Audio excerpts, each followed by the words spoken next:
Nearly 1 in 10 people worldwide will develop eczema, a term that describes skin conditions characterized by irritated, inflamed, itchy patches. Eczema is also called dermatitis, and the two terms are often used interchangeably. In some people, eczema causes the skin to appear very red, with a rash that seems to bubble up. In others, it can appear scaly and dry with less discoloration. Eczema often appears after an itch has been scratched, and therefore is commonly referred to as the itch that rashes. In this animation, you will learn about the way eczema occurs and what triggers it, different types of eczema, and how you can manage your eczema and possibly prevent future outbreaks. Before you learn how eczema occurs, let's take a closer look at the skin.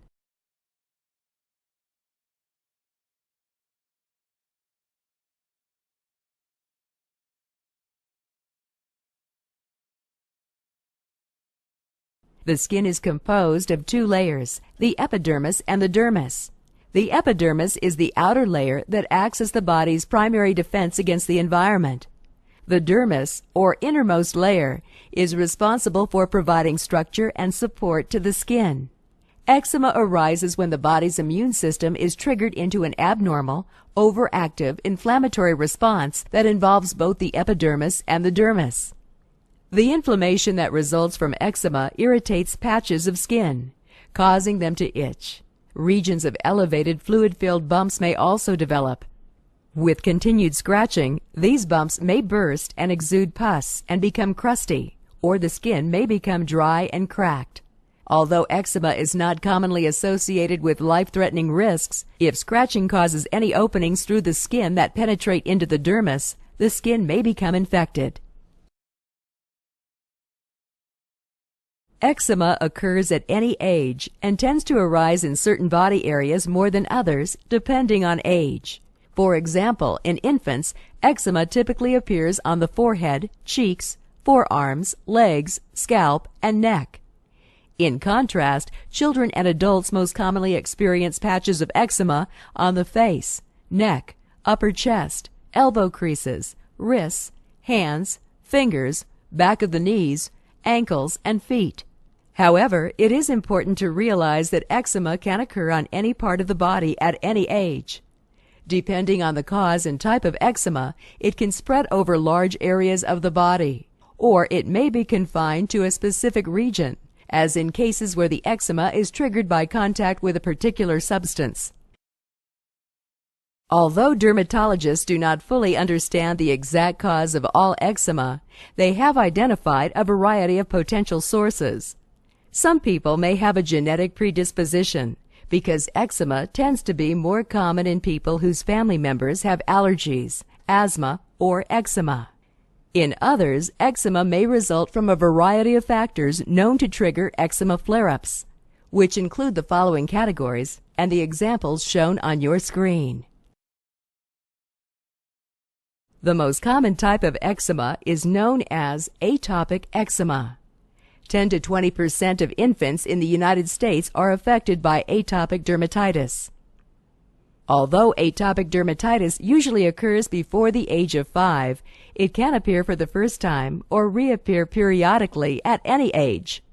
This type of dermatitis is believed to result from an interaction of genes, the environment, the way the epidermis renews itself in particular individuals, and an overactive immune system. Most affected individuals have a family history of allergies and 1 or 2 parents who have experienced eczema in the past.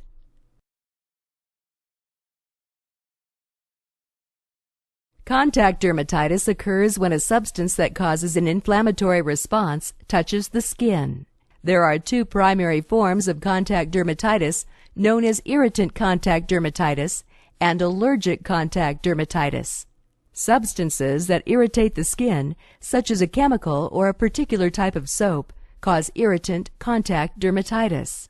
This form generally requires contact with a certain threshold amount of the irritating substance before symptoms develop. After contact with this threshold amount, the skin gradually starts to react, and a rash typically develops in the exposed area. Allergic contact dermatitis arises after exposure to an allergen, such as poison ivy. Even small amounts of the allergen can trigger a response in susceptible individuals. Unlike irritant contact dermatitis, the body's immune system may overreact in response to the allergen, which can cause inflammation to spread to areas of the body that didn't actually contact the substance. Although there is no real cure for eczema, symptoms can often be reduced or prevented by avoiding specific triggers, such as those shown on your screen.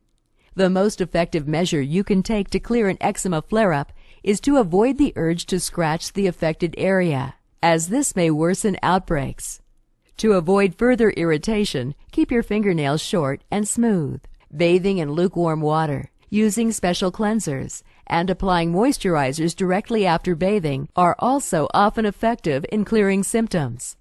Other common treatments are shown on your screen. In the severe cases where other treatments have failed to work, medications that affect the body's immune response may be recommended. Contact dermatitis symptoms generally subside after removing the source. This process may take several weeks to clear, but can often be shortened to days with treatment. Oral medications prescribed for severe cases can be quite effective and have few side effects when taken for a short duration. About half of the atopic eczema cases in infants clear by 1.5 to 2 years of age, while others take longer or may never completely disappear. A person may continue to exhibit signs into adulthood, primarily as eczema on the hands.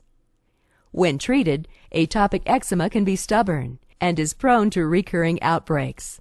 You may need to adjust how you use medications, switch to stronger medications, or even reduce your stress level by taking more time for relaxing activities. Fortunately, the therapies available today are often effective, and with proper treatment and prevention, most eczema can be controlled or even alleviated.